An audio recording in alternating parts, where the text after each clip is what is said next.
Well guys, this is the last episode of 90 Day Fiancé, and then we're gonna get the Della. So let's get this over with. We are starting off with Ashley and Manuel. Both of them are getting ready for the wedding while Manuel is getting a haircut. Ashley is... Let's pull out some tarot cards. Yeah. I'm just getting the energy. Door upside down.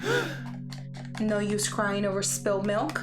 The lovers, because me and Manuel are lovers. The Queen of Wands. Am I rained? Am I not? Am I cry? Am I not? We don't know how it's gonna go. The Queen of Wands. She's really chaotic energy. She's very spicy. So we're gonna have a wedding.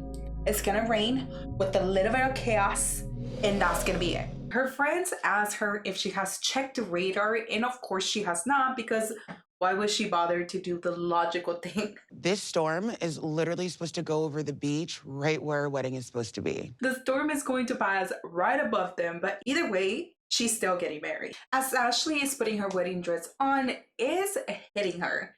Baby sister is crying, bestie is crying. Even when she's moving through the house, she's like, And on their way to the beach, she starts taking deep breaths, and it's coming, it's coming, it's coming.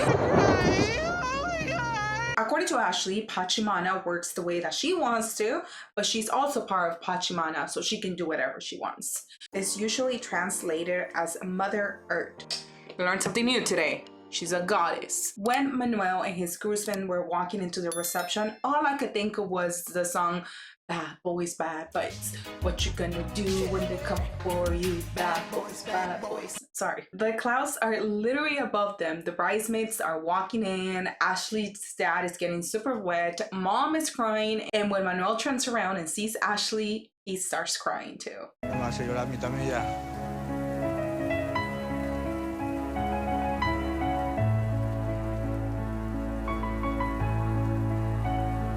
They say their vows, they kiss, and give it up for the newlyweds.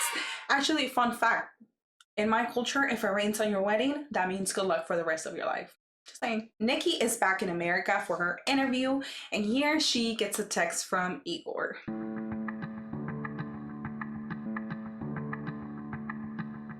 It turns out that 2 weeks after she arrived from Moldova, he broke up with her over text message. Breaking up over text message is wild, but she does say that she usually loses her mind and starts screaming, so that's probably why he didn't even want to call her. The producers asked her if she wanted to leave, but you know what's more important right now? For her to tell her story.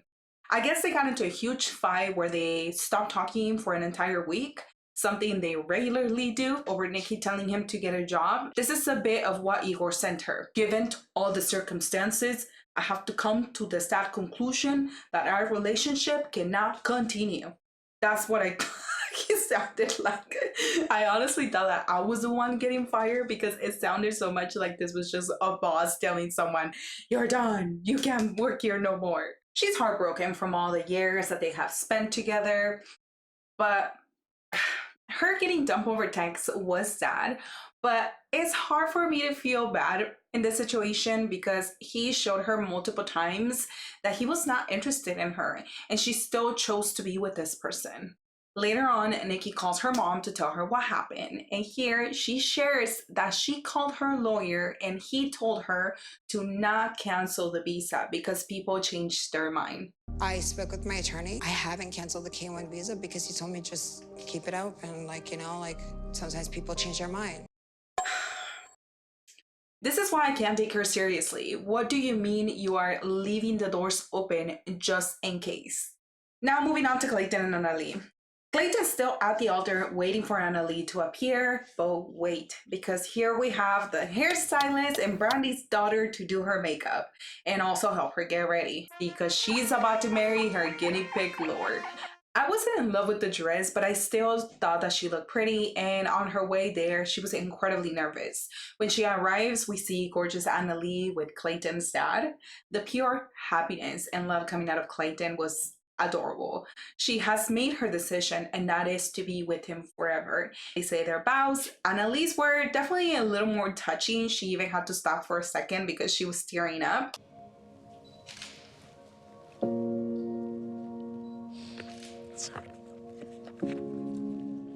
estaré. And I know many people didn't think Analie loved Clayton, but this episode really showed that she loves him in her own way. They kiss and it's time to party. And we are finally going to witness the dance that Clayton has been practicing for a long time. He also invites Analie to do it with him.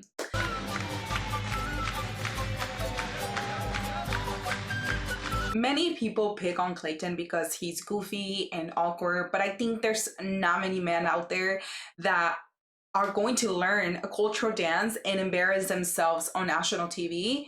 And he did just so Analie could have a piece of her home at the wedding. Violet also shares, I can't wait to get my own little place. I have plants everywhere. she knows that those two need their personal space. I'm calling it right now that when they get to the tell-all, Analie and Clayton are going to be living separately from the mom.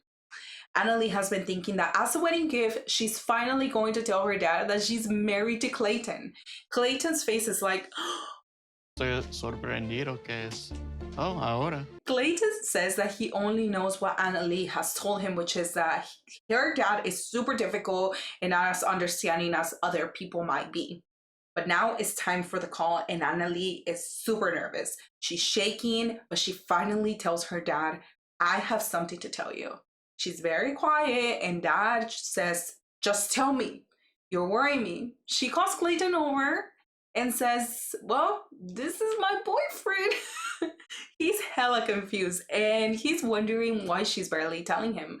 But the news are not over because now she pulls Clayton's hand and tells him, we are married. Dad is shocked and he's telling her, how can you do this to me? What have I ever done to make you treat me so disrespectfully? And he gets up and leaves. Analie is saying sorry, and dad is, not listening anymore, but Clayton turns around to her and he tells her, you don't have to be sorry. Clayton is clearly trying to make her feel better. I love you, honey. I love you too. Chiquis, chiquis. I also wanted to point out the editing because did you guys notice how much love was coming from both of them in this episode? I refuse to believe that since their wedding day that was yesterday, they started showing this amount of affection. It's like if we were painted a false narrative, which wouldn't be the first time. This one is not ordinary Delulu. This one is Delulu level 9000. Let's check on Sam and Citra's first night as newlyweds and see how much fun they had. We spent it upstairs with her family. I guess Citra was too concerned about ghosts and serial killers, so they had to sleep upstairs with the entire family. And Sam also says he felt really weird having sex with Citra's dad in the next room.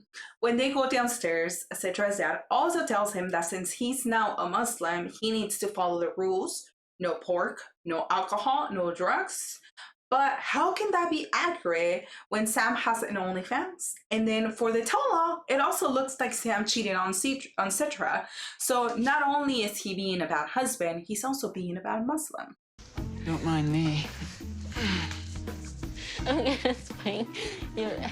So finally, 2 days after the wedding, Sam is wearing ass chaps and they finally consummated their marriage in the laundry room because the dogs were licking them. So they chose to leave it to the laundromat for their first night instead of kicking them out. On his Instagram, Sam also said that Citra actually slapped his ass, but they took that part off, and I would have loved to see that. So producers, what the heck? Citra is hiding a spicy side of her because Sam says that she was a pro last night. Maybe I can be his personal corn starter. For Sam, and Sam only because she's corny. To end their segment, Sam asks Citra again if she will wait for him if he goes to prison, but we already know the answer, which is of course. The producers also tell us that he resubmitted his diversion paperwork and we should be getting an update in about 6 weeks. And to finalize, we get Sophie and Rob. Sophie and Rob are off to Santa Barbara right before the wedding. You guys remember how previously Rob didn't want to admit that he cheated on Sophie? Well, on this clip, he did.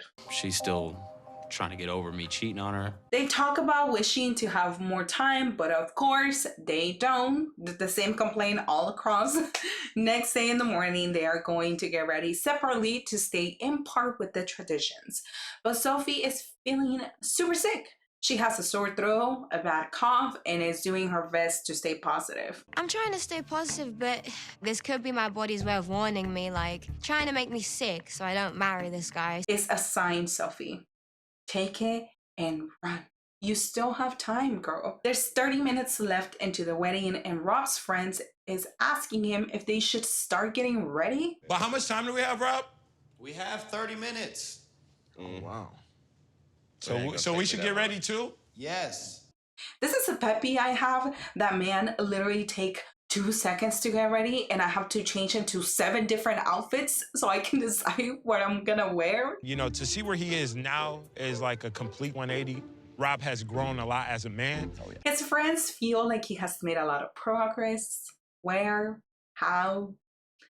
The makeup artist is here to do Sophie's makeup. I know people love the makeup, but I wasn't really feeling it specifically because what she was going for was like a beach wedding vibe, and I thought it was gonna be more of a natural look. So what do you think about Sophie getting married? Are you 100% behind it? Absolutely. Yeah. I'm happy for her. I have reservations. Claire is still trying to ruin the wedding, and she's now asking Sophie's friend if she thinks that Rob is up to par to be a husband.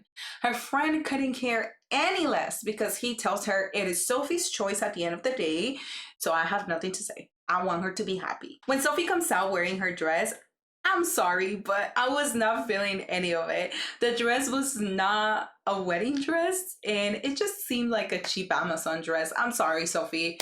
What happened to all the dresses that you were trying on the other day? They were so cute. Now moving on to the beach. Rob is patiently waiting for Sophie, but don't worry, she's just lost. Of course she wouldn't leave him. He has so much to offer. Sophie finally finds her way to him, and when I saw the decoration on the beach, I was in love with them. Rob's sister did such a great job with everything. When Sophie and Rob meet at the altar, Rob starts crying. Yup, you heard that right. He started crying. They say their vows, they kiss, and we will be seeing them on happily ever after. Yep, they're coming. Claire is still trying to convince Sophie to run away from Rob, just being super dozy. You know, it's not official until you guys consummate. She also sticks to her promise of getting the bouquet no matter what. I wasn't surprised that Sophie married Rob, but I was hoping that they wouldn't.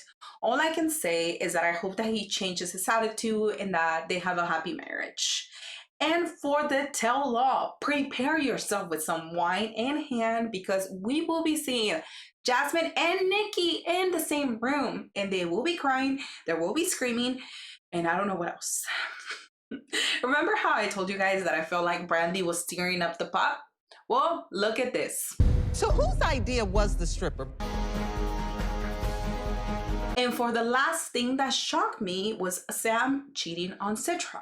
It was either before the marriage or after, so we'll see next week. Quick little fling. She was really pretty, and I had a weak moment. See you guys next week.